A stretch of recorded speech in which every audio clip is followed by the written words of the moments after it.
Evening came quickly enough, and with it a huge brown-skinned man came into my room. I wasted no time. He seemed to enjoy the fact that I was in pain. A skinny Mexican woman came into the room. She handed me a cup of water and a taco. The taco wasn't even on a plate, and I had no idea where her hands had been. I didn't care. I inhaled it and slurped down the water. Then I remembered that I'd get a full meal after 3 more of those guys. If I could handle the next 3 as quickly as I had that guy, I could be eating in about an hour. It went pretty much like that from then on. After my first few nights, as I began to think about getting my life back, all I could think of was getting out of there. And every time I closed my eyes, I thought about Ted. Ted loved me. I had been a fool to even think of breaking up with him for Carlo. I couldn't believe that only 6 weeks had passed since I'd broken up with Ted. I also couldn't believe how far I'd fallen in those 6 weeks. I figured that back home, Ted was probably still getting over me. If only I'd known. Getting home and getting back to Ted became my reason for everything I did. Mentally, I went over every aspect of my relationship with Ted and realized again that I'd been a fool. I needed to do whatever I had to do to get back to him. It became an obsession. But then I'd remind myself that Ted had no idea of what was going on with me and that it was my fault. I was sure that Ted had no idea what had befallen me. In my darker moments, I imagined that one of my 2 best friends had stolen Ted away from me. Actually, I'd given them permission, so it wasn't like stealing. Ted had probably just moved on with his life. In my own life, I had things to take care of. I had to find a way to escape. I memorized every detail of everything around the large house that I was kept in. For the first few weeks that I was there, I quickly grew in popularity. I never found out his name, and when I asked him about it, he just smiled. "I'm not Mexican," he said. "I was born of Mexican parents, but I live and grew up in California. It's better for me if you don't have a name to pin on me. Just in case someday you make it home and have the ridiculous idea of trying to get me arrested, it's really hard to get a judge to sign out a warrant to arrest some guy. Have you made back your investment on me yet?" I asked. He nodded and smiled. "Can I leave?" I asked.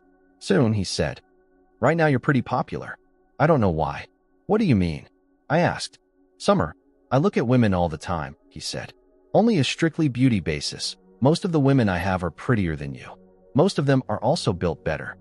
But don't worry," he said. "Sooner or later they'll get tired of you. It's human nature." We had several of those little talks over the next few months, and he was right. Over time, I started to have regulars, but eventually even the numbers of my regular customers dwindled. But I had been making plans of my own. I had secreted a fingernail file under my mattress, and I worked whenever I had the chance on filing through a weak part of the chain that held me. Every morning I was sure that in only a few more days, I'd be through that chain and I could escape. And then one morning something happened to make me realize that I wasn't as smart as I thought I was. I noticed that I wasn't making any progress on the chain. I had literally filed all of the teeth out of the nail file. I had no idea what to do. I had to get another nail file if I was ever going to escape. Later that morning, he came in to talk. I thought that he'd noticed my subdued attitude, and I was right. "What's wrong, Summer?" he asked. "Nothing," I said. "We all have our up days and our down ones." "I have a present for you," he said. He handed me a small box and then put another one down next to it. "You can have either one of these 2 boxes. The one in your hand has what you think you want most in the world right now. The one on the table has something far more useful. It's up to you." I thought about it. I wondered for a while how he'd know what I wanted most. I realized that whatever he thought that would be more useful was probably something that would make me a better W. I decided to go with the one in my hand. "Why are you giving me a present?" I asked. "Summer, don't you know what today is?" he asked me. I shook my head. "You've been with us for a year today," he said. "You still have a lot to learn. I'll leave you in peace with your present. Maybe you can get some use out of it before the customers arrive." As soon as he left, I opened the box and looked into it. Inside of the box, I found another fingernail file and a note. The note read, "Just ask when you need another one." I threw the box and the file across the room angrily. I sulked for the rest of the day and took care of my customers without a lot of enthusiasm. The next morning, he came in as he usually did. "Good morning, Summer." He beamed as if he'd spent the entire night laughing at me. "What was in the other box?" I yelled. He reached into his jacket pocket and brought out the other box. He handed it to me.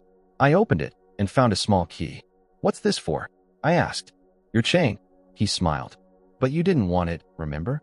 "How did you know?" I asked. "Summer, I have cameras in every room of this house," he said. Did you know that you're also a P-star on a lot of websites all over the world? You're probably even famous back in Michigan. Those Midwesterners love their P. Those people in Michigan and Ohio are all about the 3 Fs.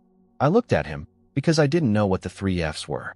Football, Ford's an F, he smirked. What would you have done if I'd picked the key? I asked. I'd have given it to you, he said. Well, you did, I said. You just handed it to me. So I did, he said. We should probably talk about things. But tomorrow is soon enough for that, I guess. Maybe, even the next day. He was out of his mind.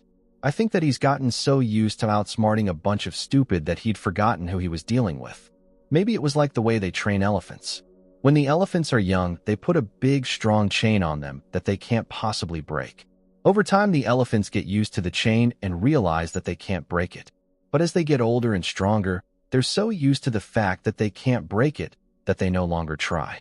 Once they reach their full strength, they probably could break the chain, but they don't try anymore because they're conditioned to believe that they can't. He'd forgotten one thing. I'm smarter than elephants and stupid W. There wouldn't be another morning conversation with us, and definitely not 2. 2 days from now, I wouldn't be talking to him. I'd be talking to Ted. I was almost giddy thinking about it. At about 4 in the afternoon, most of the house took a nap to get ready for the long evening and night working hours. As soon as the house got quiet, I took the key and unlocked my chain. I felt really stupid because the chain was attached to the slat under my bed. I'd wasted months filing away at a chain when all I ever had to do was lift the mattress and pull the slat out of the chain. I could have been free in less than 2 minutes. I had to give him that one. I crept down the stairs and looked around. In more than a year of being in that house, I'd never seen the first floor. When I found the dirty kitchen area, the woman that always brought me my food looked at me in surprise. Then she put one hand to her lips, smiled, and pointed to what was probably the back door. I slipped out the back door and darted ninja like from one area of cover to the next until I came to a wall that surrounded the house. I waited there for hours until the 2 men guarding the gate opened it, and then went to the house to serve as security guards. I ran through the gate as soon as they got to the porch of the house.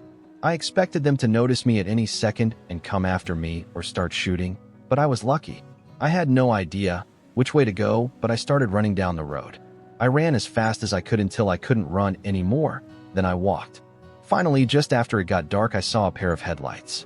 I flagged down an ancient pickup truck with about 4 men on it. As I started screaming to them that I'd been kidnapped in rapid-fire English and the few words of Spanish that I'd picked up, I realized that I was in trouble. I recognized all 4 of the men. They were regular customers. One of them got a smile on his face and took my arm almost gently. He pushed me down on the grass on the side of the road and straddled me. No, I said, and he just smiled. Then they just laughed and got back in their truck. They turned the truck around and I stopped them. What? Said one of them, who obviously spoke English. Aren't you going to take me with you? I asked. Why? We're not pimps, he said. We don't know anything about the care and feeding of W. We can barely feed and put a roof over our own heads. We can afford to go to the once or twice a month, but that's about it. Well, can you at least take me to the border? I asked. He started laughing. What's so funny? I asked. You're lucky we came along, he said. He said something to the other guys, and they all laughed. Why am I lucky that you came along in Army? I asked.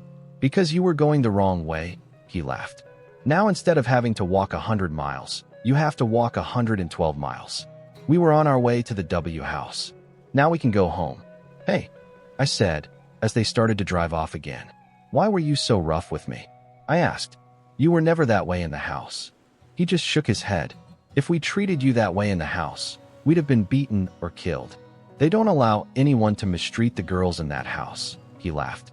But out here on the road, we could have done anything we wanted to you, and for free. You're lucky to be alive, lady. It wasn't my night. As the night got darker, it got colder. I was tired, bruised, battered, and hungry when I saw the lights of a familiar place in the distance. I started to walk even faster then. I walked through the gate and up on the porch. The 2 men that had been guarding the gate were stationed on the porch. They refused to let me in. They told me to go. I slumped down onto the porch and they pushed me off of it. Then I remembered the kitchen door in the rear. I walked back out of the gate and around to the back. I stacked a couple of trash cans and leaped up to the top of the wall. I shinnied and scooted myself over the top of the wall, breaking several fingernails and skinning my knee in the process. I dropped heavily onto the ground and limped up the back porch and into the open kitchen door. I was never so glad to be any place in my life. I snuck up the back stairs and found my room. I opened the door and saw the skinny little woman who'd been working in the kitchen asleep on my bed. I was pissed. I grabbed her and dragged her off of my bed. As she awoke, she started yelling at me in Spanish and scratching at me. I heard the sound of a voice behind me, and I knew it was him. I turned and glared at him. "What are you doing here?" he asked. He kept laughing as he gestured for me to follow him. "Can't we talk in my room?" I asked. "It's not your room anymore," he laughed. "She worked out of that room last night, so by all rights it's hers. You quit." "What are you talking about?" I asked. He opened the door to his office, and I was amazed. The office wouldn't have been out of place in any Fortune 500 company. There was rich leather furniture and old wood. There were 3 huge banks of LED video monitors that dominated one wall. He pressed a key on the computer on his desk, and they sprang to life.